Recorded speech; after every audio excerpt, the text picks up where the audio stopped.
nós temos visto nos últimos anos, tem havido uma mudança de estratégia por parte dos Estados Unidos.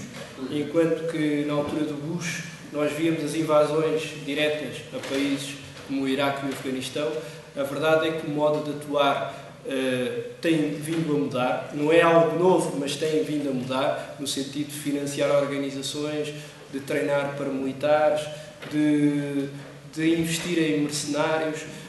É uma realidade que tem vindo a acontecer em vários países, não é? Muitos, se calhar, não sei, espero que não, mas se calhar alguns de vocês, no princípio, viviam enamorados com a possibilidade de haver uma revolução, por exemplo, na Líbia, não é? Ou seja, o povo líbio finalmente a revoltar-se contra o seu tirano Muammar Gaddafi. Quando na prática eram anos e anos de financiamento a organizações opositoras, financiamento de mercenários para poder derrotar de uma vez por todas Muammar Gaddafi, que entretanto tiveram que intervir militarmente com o apoio da União Europeia para acabar com aquilo. Mas de facto tem havido alguma similitude com o que se passa na Venezuela e noutros países também.